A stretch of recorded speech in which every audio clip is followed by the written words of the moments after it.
A side, B side, what side are you on? Well, hello and welcome back to another episode of A Side B Side podcast. What's going on, Adam?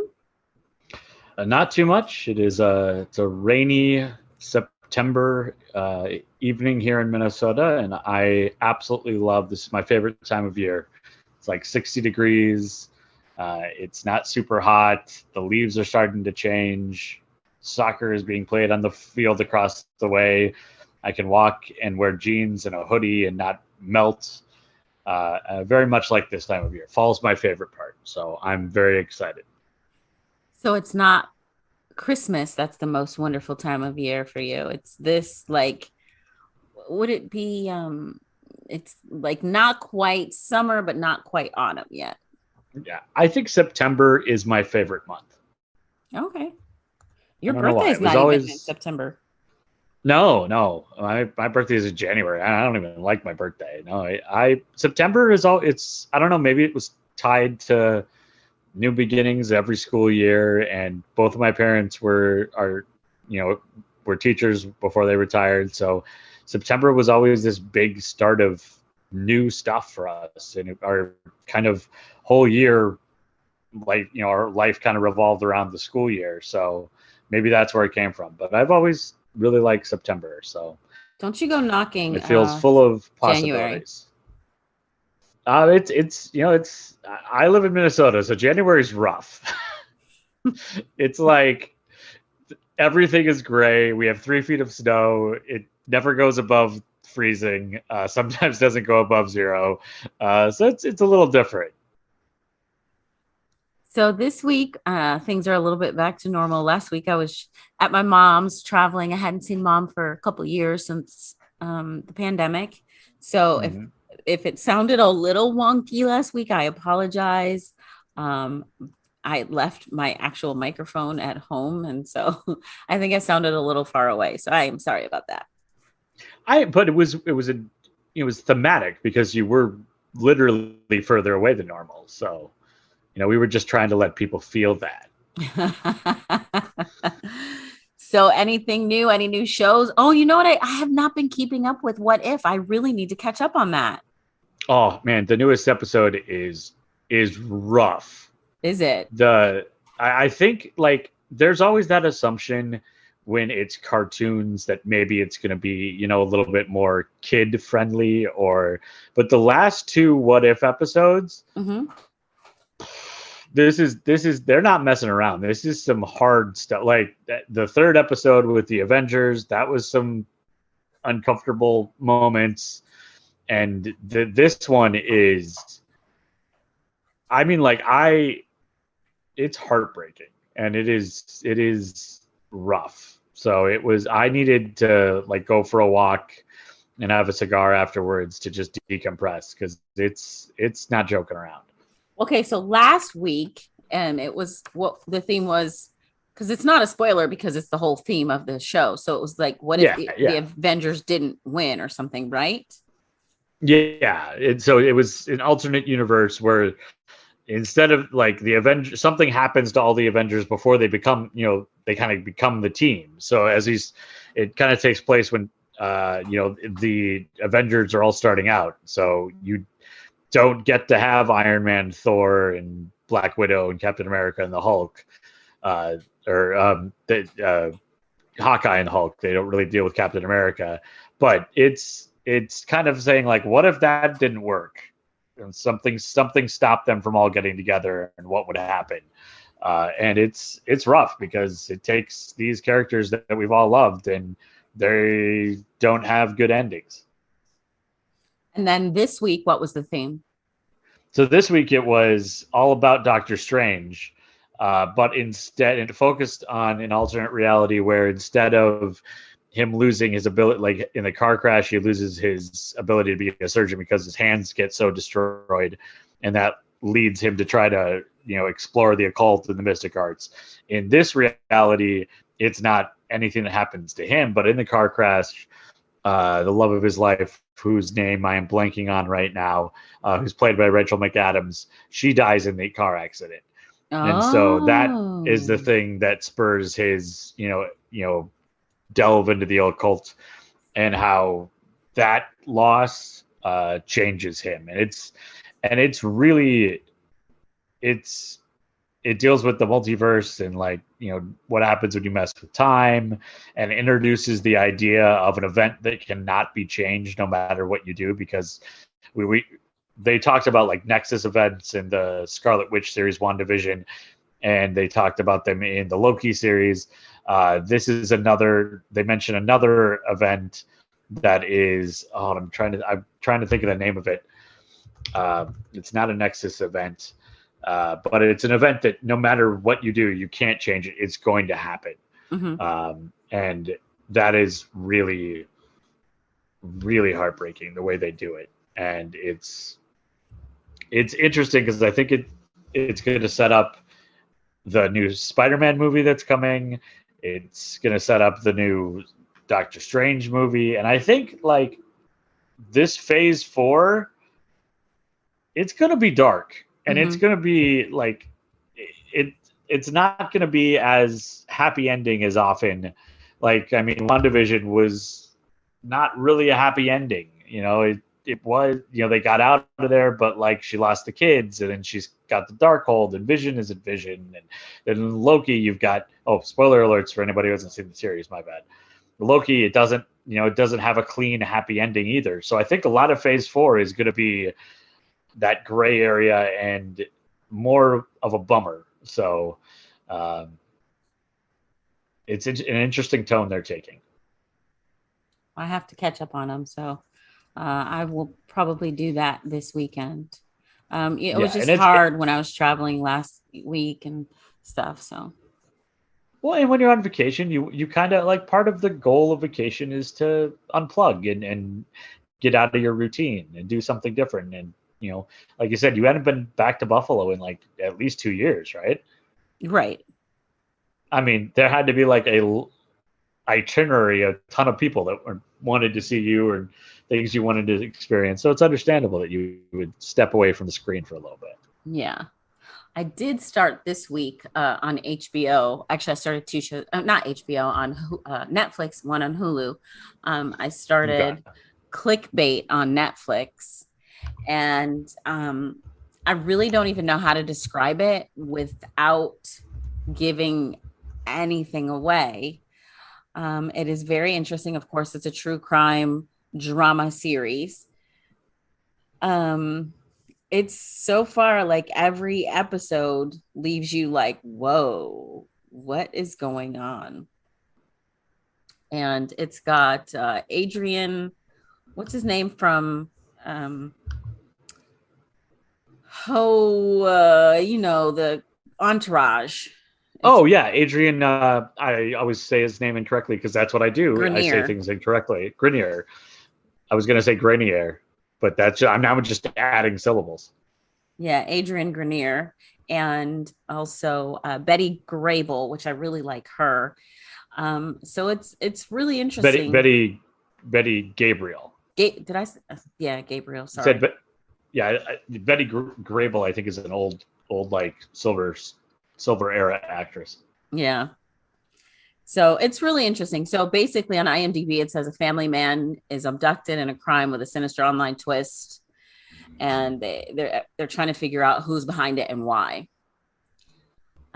So yeah, that one's good. And then on Hulu, I started Only Murders in the Building with Steve Martin, Martin Short, and Yes, Selena Gomez. yes, I'm so excited about that one. And that one, they've released the first 3 episodes, and it's good, and it doesn't take itself too seriously, of course, because it's Steve Martin and Martin Short. And so it's a lot of fun too. Yeah, I've been waiting. That's one that I've been holding off on watching. I have that one, and I have the second season of Ted Lasso that are just like on reserve, because I want to be able to sit down and just kind of binge them on a day, Mm-hmm. and just kind of immerse myself. So I'm glad you enjoyed Only Murders in the Building. Yeah, I watched the first 2 of the 3 episodes that have been released. Good.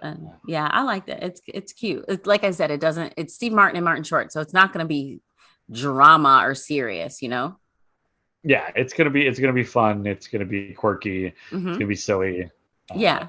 And I love how like it seems like they kind of set Selena Gomez up to be like the comic straight man. Like they're being all goofy, and she's like playing everything more deadpan. Yes. Yeah, Yeah, exactly.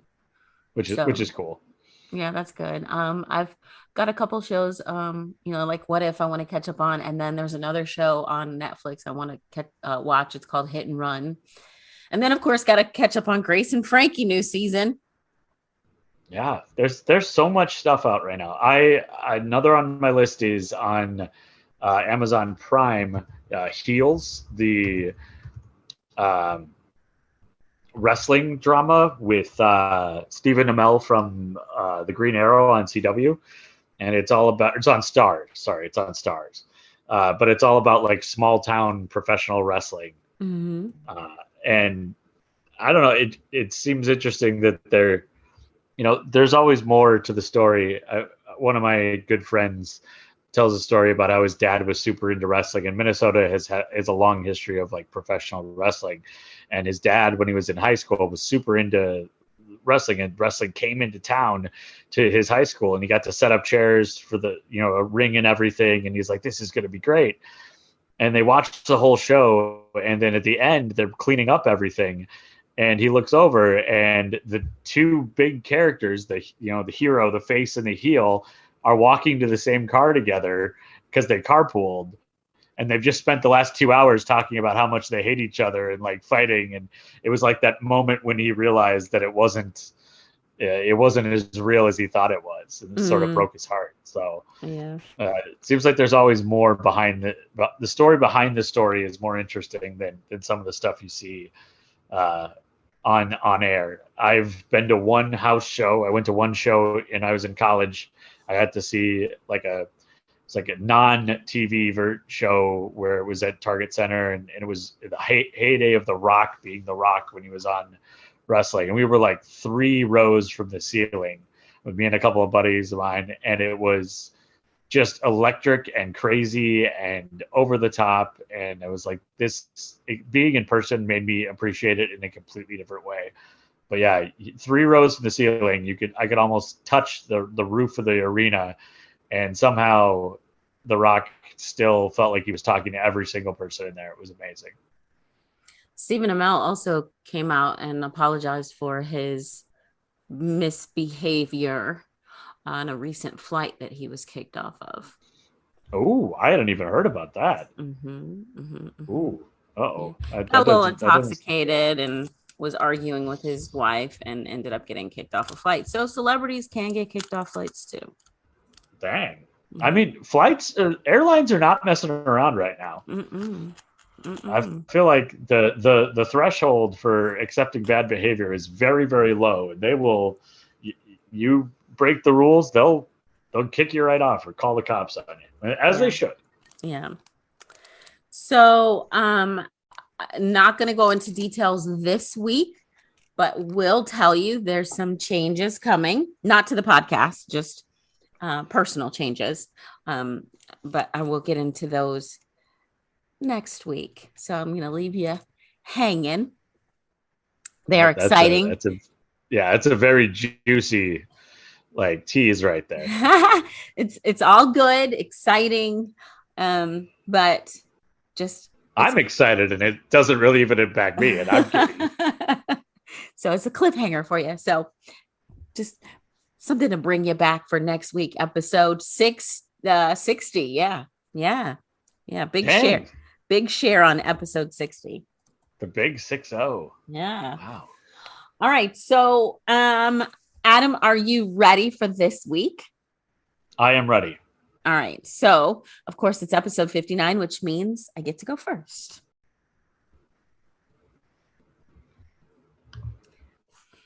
So normally we actually talk about the serial killers or the murderers. In this case, Adam, I'm sorry. Spoiler, you're not going to like the end of this one. That's okay. I'm mentally prepared. I do my meditations before I start the podcast now. So this week we're talking about Robert Eric Wone. Robert is a good guy. Robert's a very good guy. So Robert was born June 1st of 1974 in Manhattan, and he was raised in Brooklyn. Robert is fourth generation Chinese American. He attended Xavieron High School. I probably said that wrong, and I apologize. And he graduated as valedictorian of his class. So in 1992, 1993, Robert meets and befriends a gentleman named Joseph Price. They both were attending College of William and Mary. Joseph was a senior. Robert was a little bit behind. Robert was actually a recipient of the James Monroe Scholarship while at William and Mary. So Robert and Joseph were both in the Honor Society. They were both in student government. And like I said, Joseph was a little bit older. So he graduated in 93. Robert graduated in 96. So after graduating from College of William and Mary, Robert goes on to law school at the University of Pennsylvania Law School. Robert, like he has been in high school and college previously, very, very smart, top of his class. He graduates with honors in 1999. So after graduation, he signs on as a law clerk to Judge Raymond A. Jackson of the Federal District Court for the Eastern District of Virginia. I mean, this dude's impressive, okay?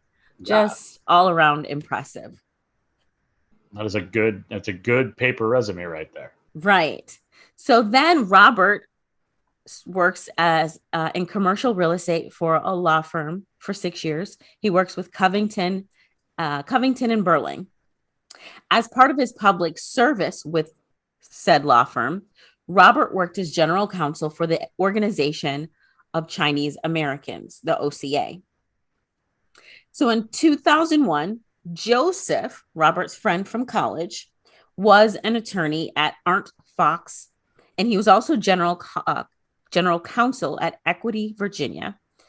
Well, he began in 2001 dating Victor Zborsky, who was a marketing manager at Milk Processor Education Program. Think Got Milk people. Mm-hmm. Joseph was openly gay and was a gay rights attorney as well.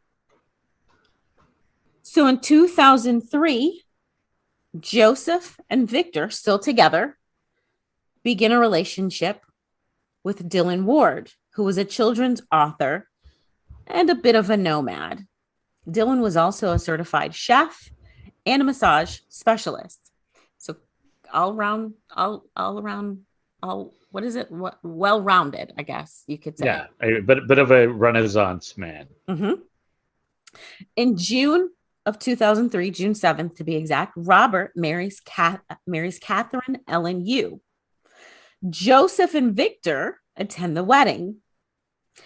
So Robert and Catherine, after they get married, they move to Fairfax County, Virginia.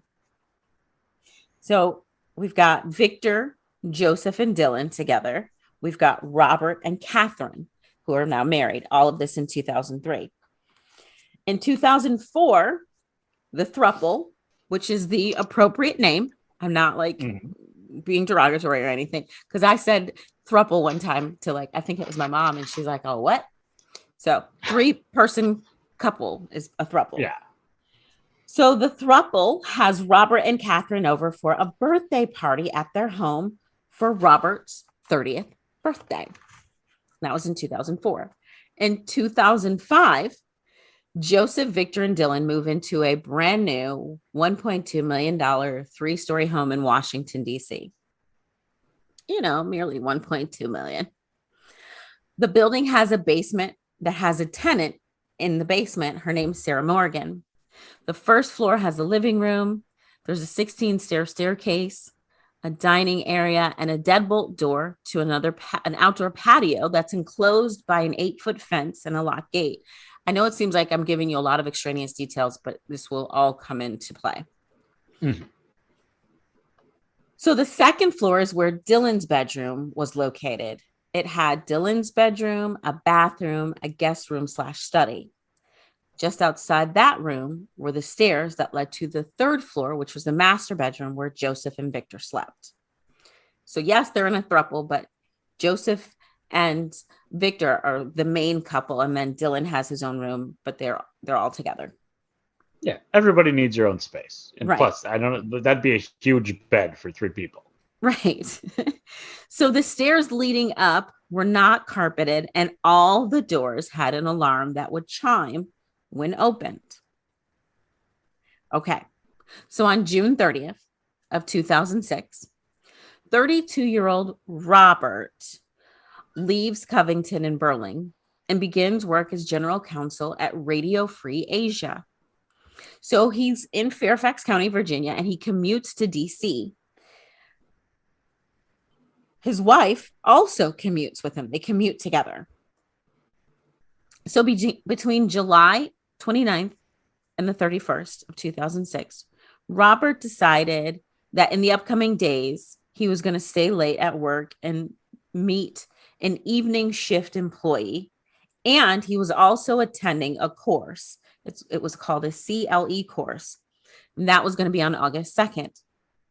So initially, he asked a friend who happened to be a female. There was nothing there. It was just a platonic friend. If he could stay with her. She declined, which, no big deal. Maybe she didn't want to give a wrong impression, especially having a married man. He might not have thought a big deal of it. And she's probably like, it's not a big deal, but I don't want to give your wife the wrong impression. I don't know the reasoning why she declined. I'm just saying. Yeah. So then Robert emails Joseph and asks Joseph if he can stay. And Joseph's like, yes, of course. So Robert informs Joseph that he was going to be due to arrive about 11 p.m. Kathy, Robert's wife, fully aware of all of his plans.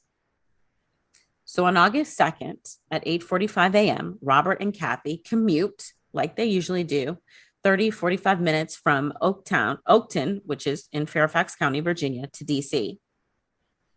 They go about their day normally. It's a whole day thing. About 9:30 p.m. on August 2nd, Robert calls Kathy to tell her that he's just left the CLE course and he's headed back to work to meet with the previously mentioned night shift employee. So the General Counsel of Radio Free Europe confirms that Robert did, in fact, attend the course. He said the two actually shared a subway sub. 9:40, Robert is back at the office. He meets with the employee. My guess is like a badge or a code was entered and timestamped for them to be able to get an exact time on his entrance. At 10:42, Robert calls Joseph to inform him that he'll be leaving soon. The travel time from his office to Joseph's by taxi is 8 minutes. So at 10:24, he calls Joseph, says, I'll be leaving soon. It's an 8-minute ride. 10:32-ish, based on the phone call and travel time, is the earliest Robert could have arrived. Victor says that Project Runway was on the television. So it was between 10:30 and 10:40. Joseph, Dylan, and Robert chat over some water in the kitchen. At 11 o'clock, Joseph and Dylan claim that everyone went to their individual rooms. Victor says that Joseph watched the end of Project Runway with him. So that would have been around 10:50, 10:55, because shows end and then there's commercials and then the next show starts. Dylan said he took a sleeping pill and read for a few minutes before falling asleep. Dylan, who remember is on the same floor as the guest room where Robert was staying, says he heard Robert take a shower down the hall before he fell asleep. It was so hot that August night that Joseph asked everyone to keep their doors closed to maximize the air conditioner. Joseph and Victor finished Project Runway and turned their TV off around 11:05, 11:10 p.m. So 11:05, 11:07-ish, Robert's BlackBerry had 2 email drafts. One to Kathy telling her he just showered and was headed to bed. I don't know why an email as opposed to a phone call. Seems odd, but maybe she was asleep and he didn't want to wake her. But in case she woke up, he wanted her to have that information. Like I know my kids will text me. They might not always call me, but they'll text me. So it could have been like that. Mm-hmm. The second email was to confirm a business lunch for the next day, August 3rd.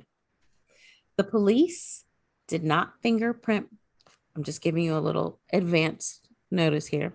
The police did not fingerprint the BlackBerry before they returned it to Radio Free Asia. Radio Free Asia wiped it, probably thinking the police had fingerprinted it. Also, right. No photos on the BlackBerry were taken for evidence. Just keep this in mind. So between 11 and 11:35, the next door neighbor, William Thomas, hears what he describes as a desperation scream from the Price house.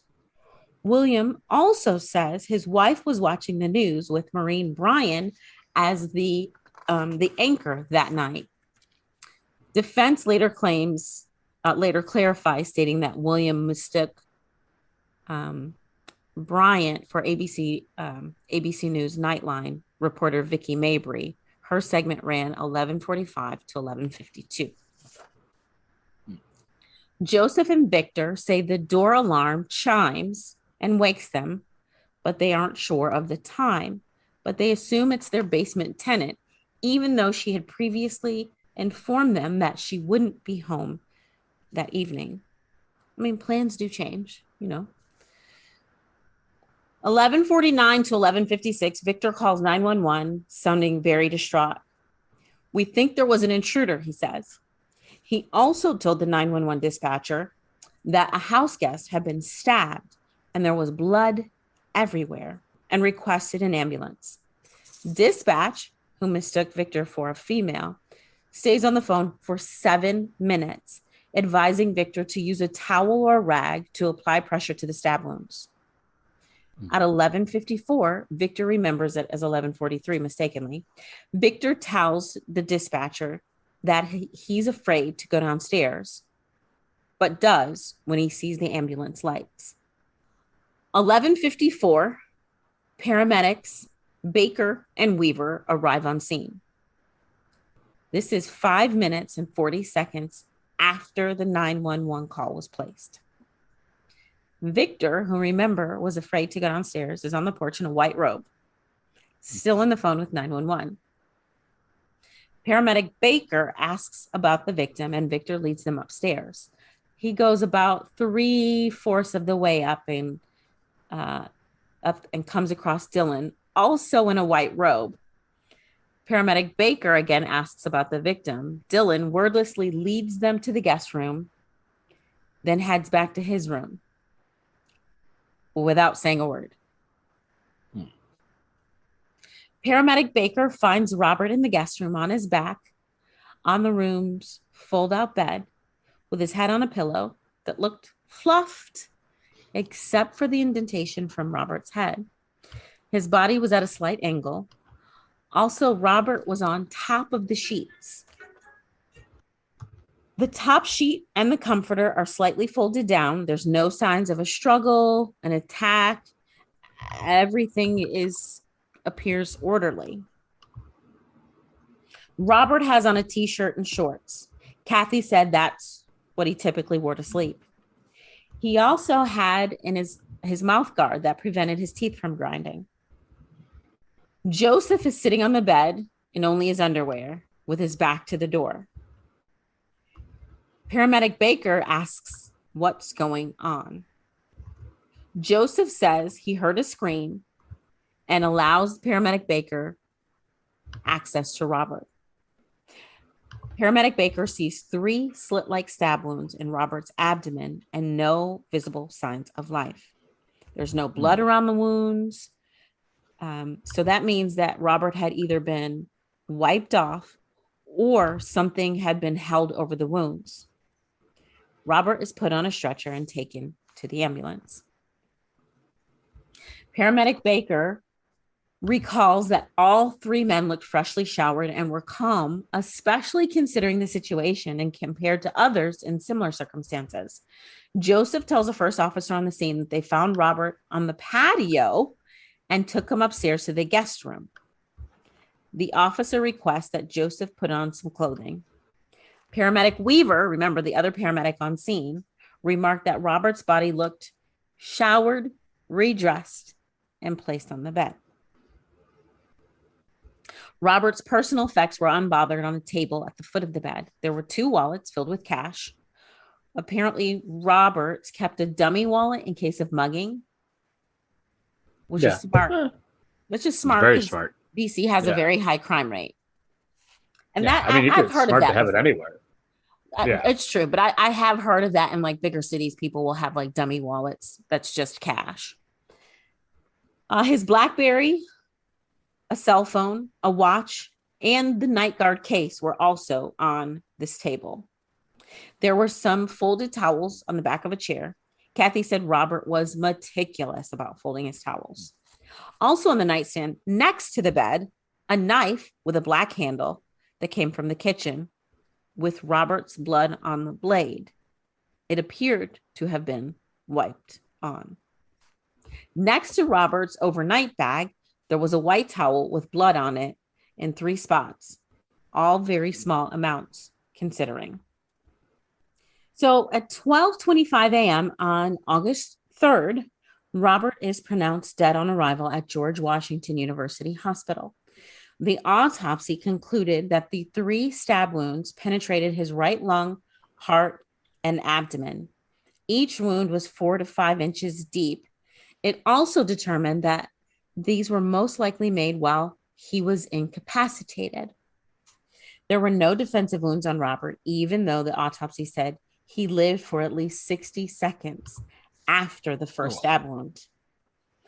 There were massive amounts of internal bleeding. The autopsy also noted needle puncture marks on Robert's right ankle, left side of the neck, chest, hand, left forearm. None of these marks were made by a medical professional during life-saving efforts. So, like, the paramedics did not stab Robert with a needle. Yeah. It wasn't like they were trying to revive him or, right. Start an IV. It was like these were all there as part of the crime, potentially. Yes. So police believe he was injected with a paralytic agent before or during his attack. Which, I mean, just think about it. Like, he's lying there, can't move. Yeah. So Robert's wife said he didn't have any of those marks that morning. What's happening? Right. Yeah. Ugh. So Robert's wife, Kathy, said he did not have any of those needle marks or anything on him that morning when she last saw him, and no drugs besides the paralytic agent were found in his system. I don't know if paralytic agents were initially tested for, and depending on the agent, the detectable amount of time varies.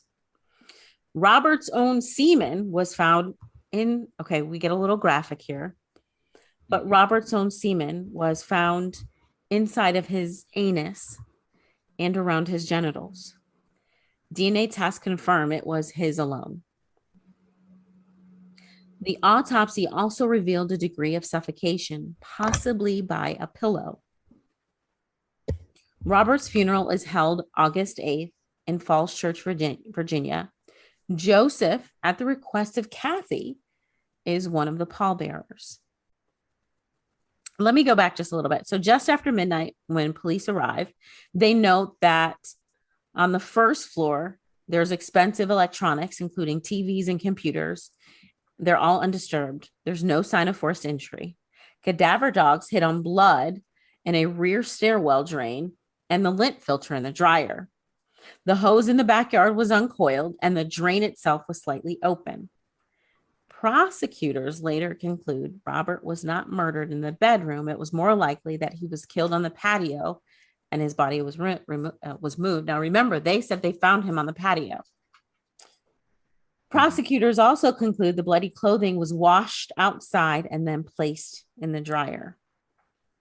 Upon further search of the premises, in Dylan's room, police found various BDSM toys like floggers, space bars, metal anal probes, assorted dildos, nipple clamps, and like a ton more. They also found a machine called an Aerostock milking machine and a heavily highlighted BDSM books. Not evidence, but couple that with the paralytic and signs that Robert had been restrained, it didn't look good for the throuple.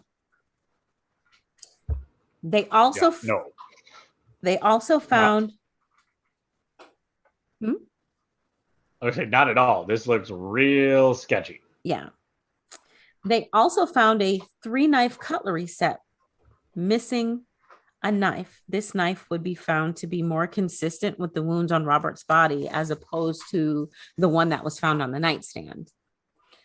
Police believe that the knife was smeared with his blood and placed next to the body. Of course, that, wasn't the knife that killed him. Right. It was a red herring. Right. So police begin to question all three.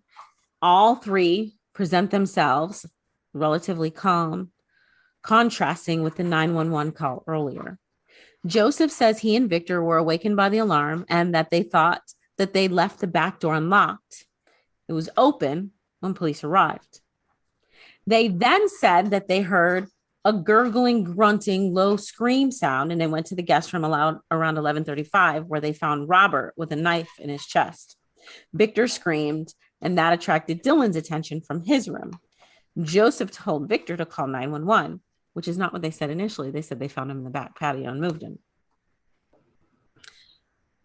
Joseph says he moved the knife, which would explain any fingerprints that they might find. They didn't find any fingerprints.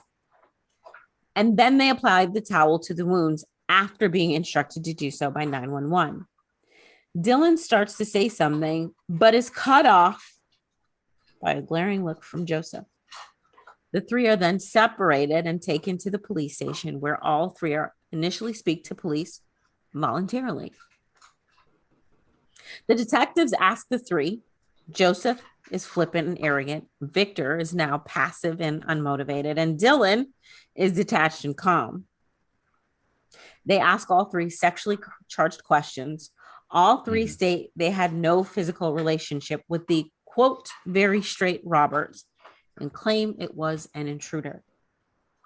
The three were then informed that they were the main suspects in Robert's death. Investigators spent more than 3 weeks examining the townhouse. They removed flooring, pieces of walls, a chunk of the staircase, the washing machine, and even the sink traps. Police obtained warrants for Joseph's offices at Arndt Fox. 3 months after Robert's death, Joseph's brother, an accomplice, committed a burglary at Joseph's home and took more than $7,000 worth of electronic equipment. In 2007, police in DC said they were preparing to make an arrest in Robert's case, but the burglary derailed that arrest. They have not revealed the name of the target of their arrest, nor the charges that would have been filed. So, with not enough evidence for murder, the trio were instead hit with obstruction of justice and evidence tampering charges in October of 2008, over 2 years after Robert's death. At the trial, prosecutors really pushed the idea of foul play, saying that Robert had been paralyzed with a drug or drugs, sexually assaulted and killed by Dylan, Victor, and Joseph.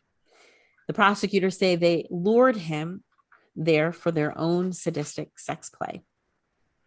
The affidavit filed by authorities supporting the arrest warrant for Dylan showed investigators did not believe that the men were being honest. It read, quote, "The evidence demonstrates Robert Wone was restrained incapacitated, sexually assaulted, and murdered inside 1509 Swan Street. It also said there exists overwhelming evidence for an excess of probable cause that the trio obstructed justice by altering and orchestrating the crime scene, planting evidence, delaying the reporting of the murder to the authorities, and lying to the police about the true circumstances of the murder. So the conspiracy trial concluded on June 17th of 2010. None of the defendants testified. Judge Lynn Leibowitz found all three men not guilty on charges of conspiracy, obstruction of justice, and evidence tampering on June 29th. She explained that while she personally believed all three men were responsible for Robert's death, or at least knew who killed him, there was not enough evidence to prove beyond a reasonable doubt that they had committed the crimes they were accused of.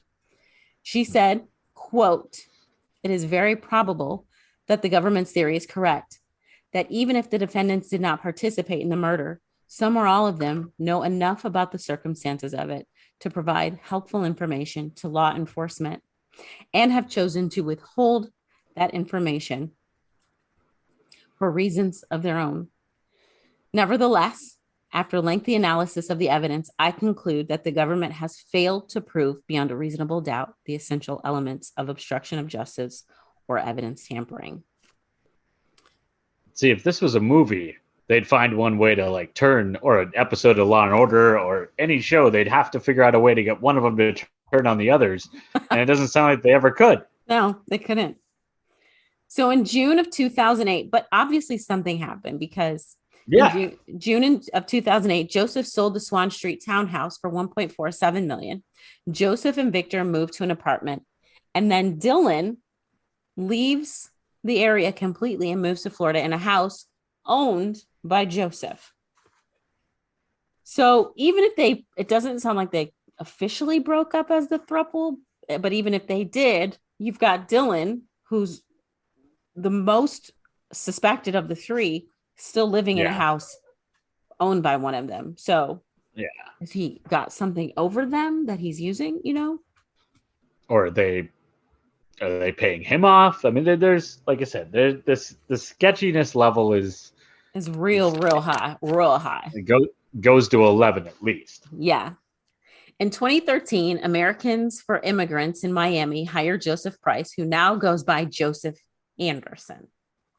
In 2015, Seattle Athletic Club announced that they had hired Dylan Ward, who now goes by Dylan Thomas.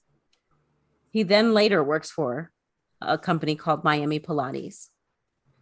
Robert Wone's death has become one of Washington, D.C.'s most mysterious homicide cases. In 2008, the Washington Examiner listed the case as one of the top 8 crime stories of the year due to the arrests of Joseph, Victor, and Dylan. Since Robert's death, multiple organizations have established memorials and scholarships in his name, including the Virginia Department of Social Justice. They have the Robert E. Wone Award for Exemplary Service, the annual Robert E. Wone Judicial Clerkship and Internship Conference, which rotates between the D.C. area law schools, including Georgetown, American University, Washington College of Law, and Howard University School of Law. There's a workroom at OCA headquarters. It's called the Robert E. Wone Scholarship of OCA's New Jersey chapter. There's also the Robert E. Wone Memorial Trust and the Robert E. Wone Clinical Fellowship at UPenn. On October 22nd of 2011, family and friends gathered at Barksdale Field at the College of William and Mary to dedicate 2 benches and 2 Chinese pistachio trees in Robert's memory. The plaques read, "Rest a while and enjoy the wonderful world around you." It's a reference to a line of one of Robert's favorite songs, "What a Wonderful World" by Louis Armstrong. One last side note, in the Washington City paper, columnist Jason Cherkis cited unattributed criticism of the medical examiner's failure to test for exotic drugs and failure to keep a sample of blood for later testing, as well as detectives' failure to follow up on the lint trap as part of why the 3 were able to get off. But that is the mysterious, unsolved, but kind of solved, we think, allegedly. Let me put that in there. Allegedly. Yeah. Nobody's getting death penalty for it, though. Yeah. But that's the mysterious death of Robert Wone. And that disproves the old saying that like 3 people can keep a secret if 2 of them are dead. Exactly. Yeah, these 3 people actually could. They have taken that secret with them to, well, not the grave, but they've taken it pretty far. Yeah. The fact that it doesn't seem like any of them have had real negative consequences either. No. I mean, they sold the townhouse, but was that because they were just trying to get away from, the accusations, or what was it, out of guilt, or what? Yeah. God, it's got to be frustrating for the law enforcement to feel like you've got, like that judge said, like, we all think that's happened, but we can't prove it. We have a very big sneaking suspicion it was really you, but we just can't prove it. But I got a lot of that information from Reddit. People have really, really like researched this.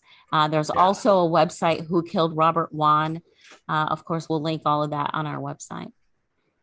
There you go. So sometimes you'll mention that like this has been updated for like shows and things, or like it popped up on like as a plot point, and this one feels like it would be perfect for a movie or like a Criminal Minds episode, or Law and Order or something. It really does. I have not seen any crime shows that it has influenced, but I mean it seems like they say pulled straight from the headlines. That definitely could be the case for this. Yeah. Crazy. But there you go. That's the B-side. Okay. For the A-side this week, we are going to talk about a film that I have been saving. It was the first topic I thought of when we started doing the A-side over 59 episodes ago. It has popped up almost every week as I've been pulling together information or being inspired about what I'm going to talk about. And it's finally time for me to talk about my favorite movie of all time. And a lot of people who have probably listened to the podcast can make assumptions about what that movie is. And I would even say, like, if you're listening, and Brooke, you can even write down what you think it is, because no one's going to guess unless I've already told them what my favorite movie is of all time. And we're going to talk about why it is my favorent movie. Okay, hold on. Let me write it down. Let me write it down before you give it away. Okay. You write down your guess. Okay. And then we'll go back to it at the end. Okay. And this is also scary because I'm scared what people are thinking. Like, are people listening? What everybody's guesses. Feel free to send us your guesses, because this is gonna be a wide range of potentials, I think. Pause it now, jump on Instagram, DM us your guesses. Yeah. So my number one favorite movie of all time. So we've talked about, a lot of superhero movies. We've talked about Star Wars movies. One of our very first episodes, we talked about the Ewok movies. We've talked about baseball and sports movies. We've talked about the best coaches. We've talked about the best presidents in movies. But we've never touched on my favorite movie of all time. And it is, like many of my favorite movies, it was from the early 90s, and it's impacted probably my entire life. It is a movie that I quote often, and people don't even know I'm quoting it. It is easily the movie I have watched the most times. In the last month, I have watched it 6 times. I have probably seen this movie hundreds of times, and I never have seen it in the theater. We first watched it when it was early 90s, so it has to be 93, 94. The family would, go out and we'd pick up food. Often it was like Taco Bell or pizza at Little Caesars, and then we'd stop by the movie store and rent movies for movie night. And I remember finding the VHS tape of this film and reading the back and not having I'd never heard of this movie before, but I knew the names of the actors. And then I read the synopsis on the back and I took it up to my folks and I said, let's watch this movie. And usually at this time, I would grab movies we'd already seen. There were a lot of the same ones.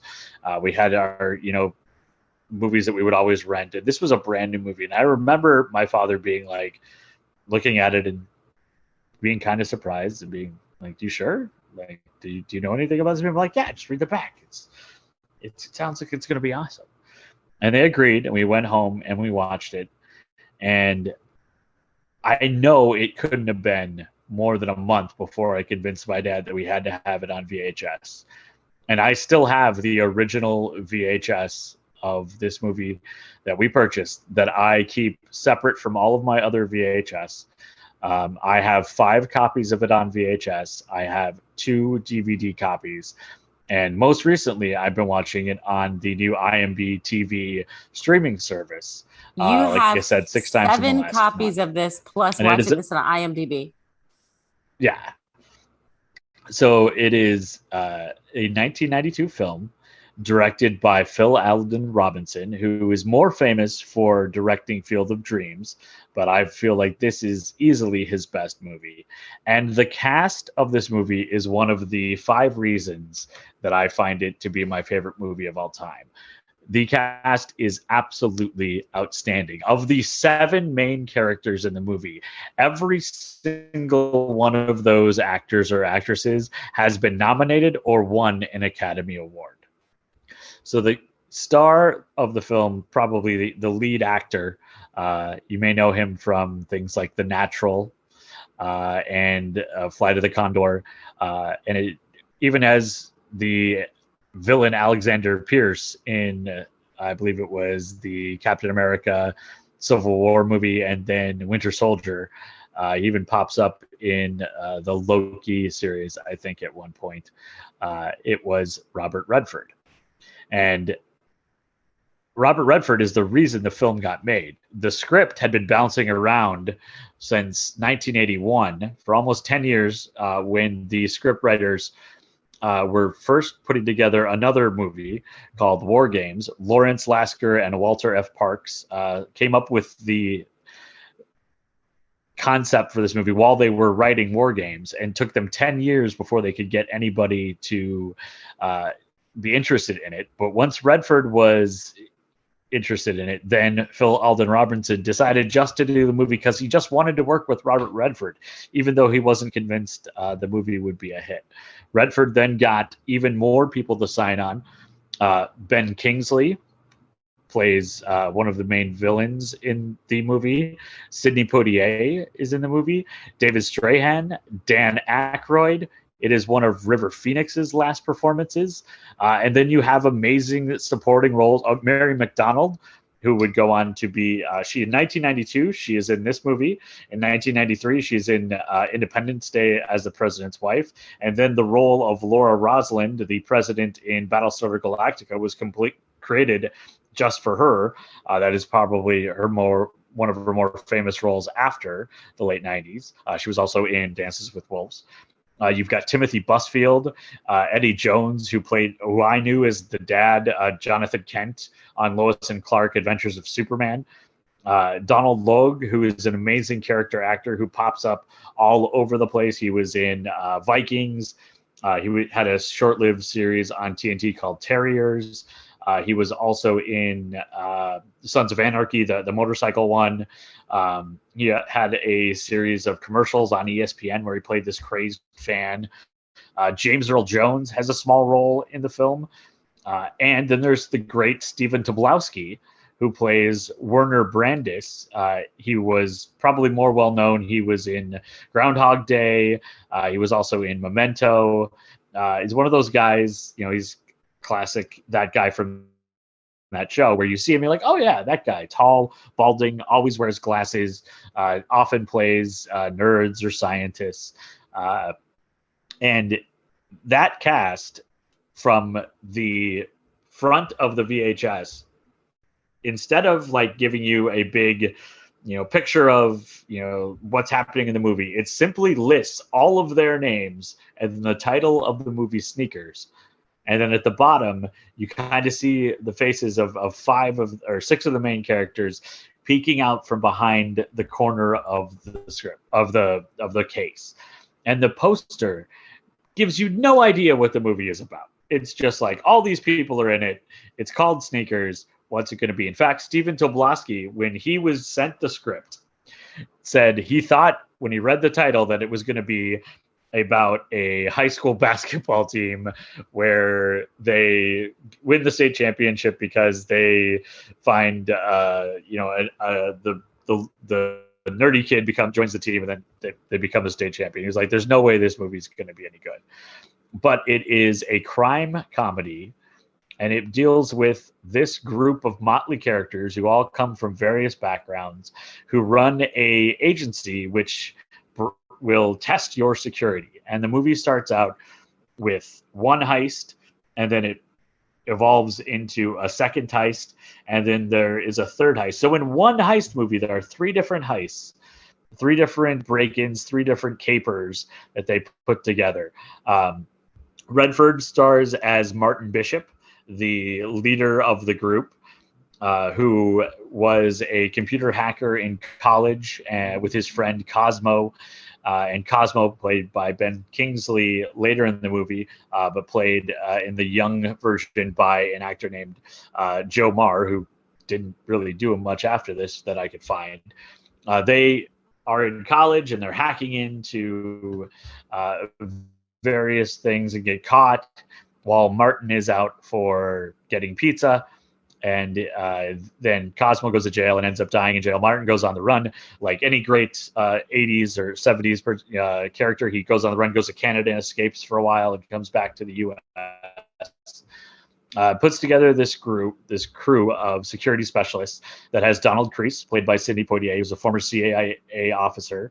It's got Darren Mother Roscoe, who is a conspiracy theorist and electronics technician, played by Dan Aykroyd. And one of the great things about all of these characters is the script gives you just enough to know who they are, but never really fleshes out their background all that much. You know that Sidney Poitier's character is a former law enforcement person, and he's tough and he's grizzled and he goes by the rules, but you really don't know that much about him. At no point in the script do they ever explain why Dan Aykroyd's character is named Mother. They just let it go. You never question it. You're just like, oh, his name's Mother. Carl Arbogast, who is a young hacking genius played by River Phoenix. And then, of course, Whistler, played by David Strahan, who is a blind phone technician and who has some of the best moments of the entire movie. In fact, that brings us to my second reason it's one of my favorite movies, is the scene at one point, Robert Redford's character, Martin Bishop, gets kidnapped and thrown in a trunk, and he gets taken to meet with the bad guy, and they're trying to retrace his steps. And they retrace his steps simply by Whistler putting together the route by what Martin heard in the trunk. And the series of working through, did you hear a noise, the bridge? Did you go over a bridge? Were there train tracks? How did the creases in the pavement sound as you drove, as they were driving past? Was it thud? Were they how spaced apart were they? What other sounds did you see? Or did you hear? And they put it together and find their way to the hidden location where he had been taken, where he was in a mask and in the trunk. And it is so well done. And every time I am driving on a highway and I hear the seams in the pavement as I'm riding along in the vehicle, it immediately takes me back to that series of scenes where they put them together. And it's so incredibly well done. And if you've seen the movie, at one point, and there's going to be spoilers all over the place. So if you haven't seen this movie, I hope you stopped earlier, because I'm going to spoil the entire thing probably. But at one point, there is a scene where Martin, when he was in the trunk, Whistler asked him, "What else did you hear?" And he just exasperatedly goes, "You're not going to believe this, but it sounded like a cocktail party." And they go and they find a reservoir where there's all these birds and they're all chirping. And when you listen to them all talking at once, it does sound like a cocktail party. And there's a great line where Whistler tells Martin that he's made him an honorary blind person because he put it together.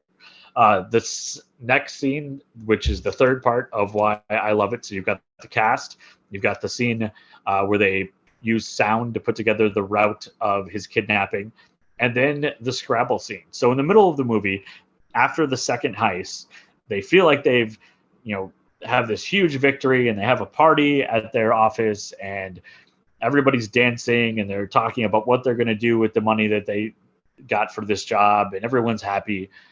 And then they start to ask questions about what they've been hired to steal. And Robert Redford, Martin Bishop, and Mary McConnell, Liz, they have a history. They dated at one point, and now they're not. But he brings her in because they need to be able to steal this device.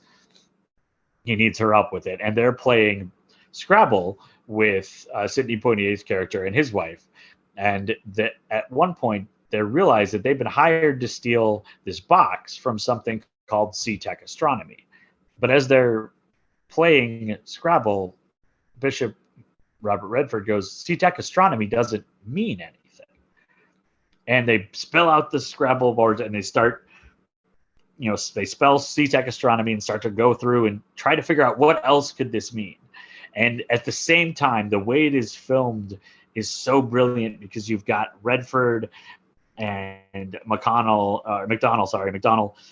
working through the different options. And it's funny because a couple times they're like, "Hey, does this mean anything?" And everyone's like, "No." And then they'll try something and they'll look at it and they're like, "Nope, we're not even going to ask people because that clearly doesn't mean anything." But while they're working through it, you've got Whistler and Arbogast and Mother looking at the box that they've just stole and playing with it. And so you got these two competing moments of exploration and questioning and trying to figure out what does this mean. And it's so brilliantly crafted that it is probably one of not only my favorite moment in the movie, but one of my favorite movie moments in film of all time is the scene where these two different groups are both working this problem, and you kind of see the pacing of where they're both working through it, and it comes to a moment where there's the climax in both discoveries that come together, and it sets the stage for the entire third act of the film, which is the third heist, which is them breaking back into the building where they had previously gotten into because they need to get rid of this box that they stole. So it's incredibly well done. And my fourth favorite part of the movie is the entire scene between Stephen Troublesome and Mary McDonald when they are at the restaurant and they set up. So Liz is set up to get all this information from Troublesom's character that they're going to use in the heist. And the gentleman is, Werner Brandis, played by Troublesome, is this nerdy guy, and he is, a toy designer, and he's using computer dating. And in 1992, it was, pretty rare to be on a computer dating, where now everybody uses the apps and whatnot. And it's, 50% of marriages or something crazy come from online dating. But then it was very taboo and, kind of nerdy and sad. And so they set him up with Liz, and she's got to record him doing this certain phrases so they can play a recording of it to get past a voice print identification to get into a room. And so at one point, there's a word that he hasn't said the entire evening, and it's passport.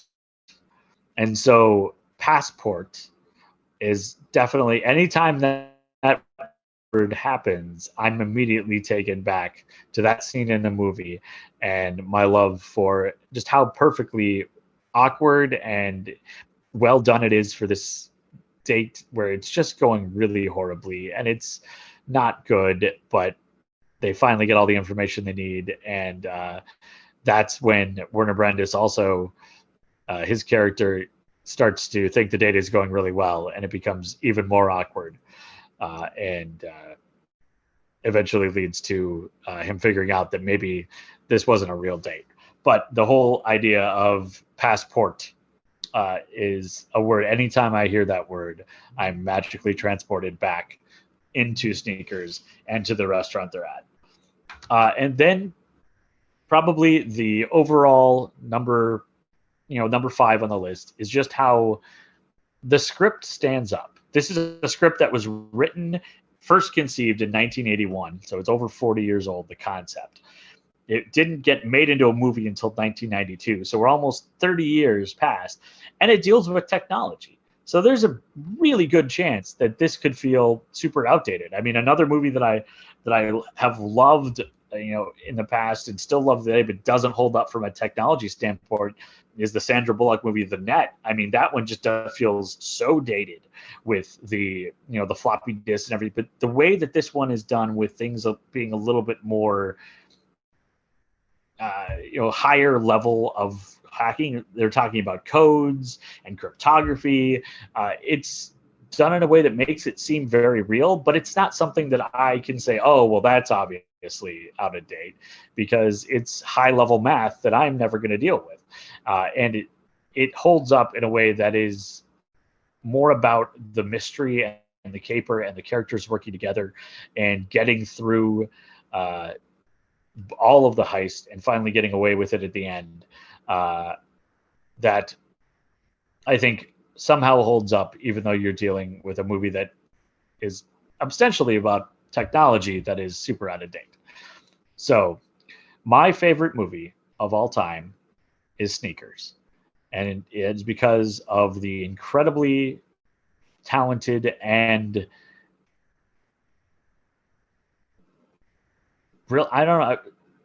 camaraderie of the cast. Stephen Tobolowsky wrote in 2012 on a thing for Slate in the 20th anniversary that it was the most fun he ever had on a movie set. And even in the tense moments, even in the dramatic, you can tell that it seemed like everybody was just enjoying being a part of this movie. Tobolowsky said that it was the only thing that could have made the experience better is if, when they were all done, somebody had lost all the films, so they had to do it all over again because they had such a good time.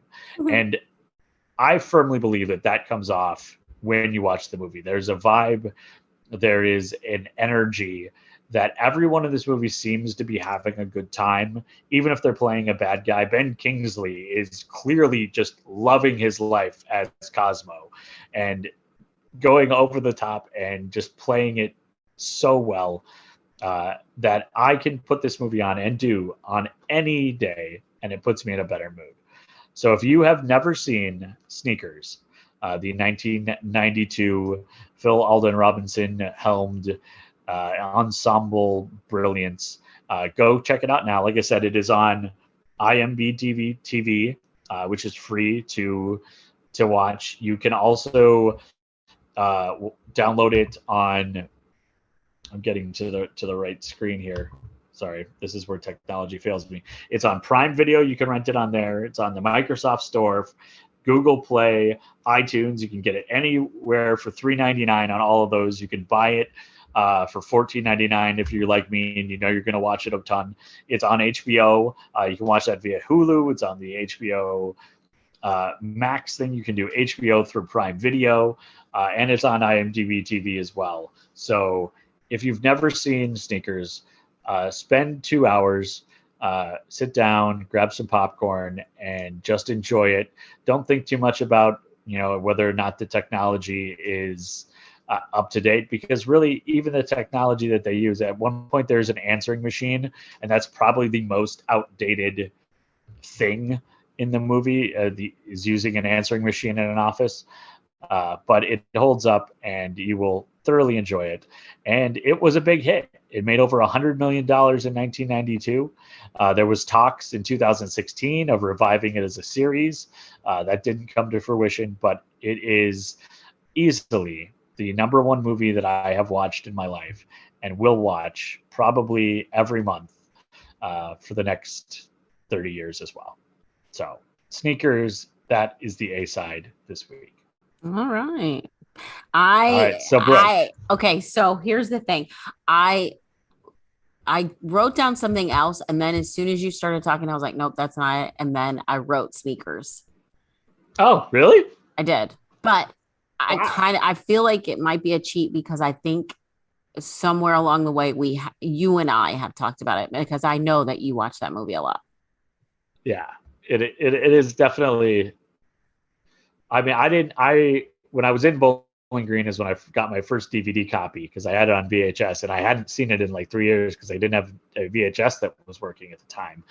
And a very special person got me a DVD of it when I was in Bowling Green. So I will always connect watching it on DVD with Bowling Green, Kentucky, and that time of life. So I'm sure I mentioned that at some point.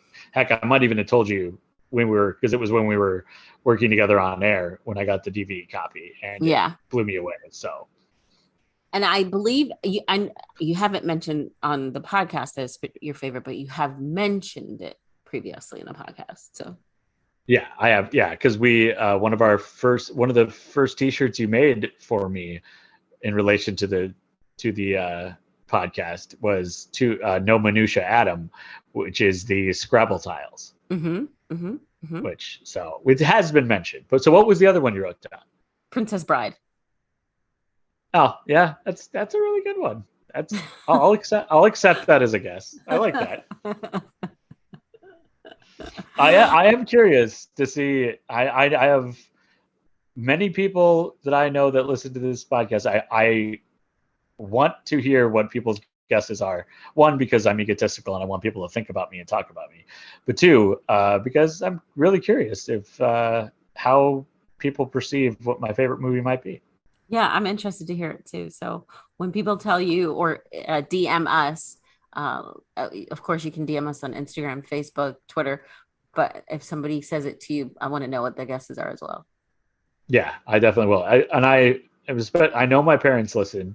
Like your mom listened. I'm curious to see if your mom had a guess. Oh yeah, I'm sure she will. I'm sure she will. Yeah, and I'm curious to see what my own parents said. So, all right. So again, you can DM us. I hope you paused it and wrote it down. Facebook, Instagram, Twitter. Let us know what your guess was. So that's the A side. That's the A side. All right. So before we get out of here, again, next week episode, the big 60, big old announcement for you. Also, there are ways that if you would like to, you can also check all of our sources that will be on our website. Adam? A-side, B-side podcast.square.site. Not sure why I did that in an accent, but it's still the same. Nailed it. So you can check out the website for all the sources. We've got photos. We've got merch on there as well. You've got our stories. You know, if you're like, wait, if you just started and you're like, who are these people? There's information like that on our website as well. You can also support the podcast in several ways. You can buy merch, again, tons of that on the website. T-shirts, sweatshirts, coffee mugs, masks. Need those again. Also, you can head on over to Buy Me a Coffee. It's buymeacoffee.com/A-side B-side pod. And yes, plenty of coffee is consumed in the making of this podcast. Plus, it's also used in the promotion and the production of the podcast as well. All the funds received. None is like pocketed or anything like that. It is used for strictly coffee, promotion, and production. And YouTube. We've got a YouTube, so you can check us out on YouTube as well. Like us, share us. And am I missing anything? I was going to say, and this is something that I didn't realize until we were just talking the other day, I should also check out brooksummers.square.site, because Brooke's got her own website that has a lot of her radio stuff on there. And I myself didn't even know that existed. And it was really cool to check out. That's another place you can check out our podcast. Yes. And some of the other stuff that Brooke does as well. The other podcast, all the radio stuff, the production. Yeah. Well, thank you, Adam. You're welcome. All right. So that's another episode of A-Side, B-Side podcast. Have a good one, Adam. Thanks. See you, Brooke.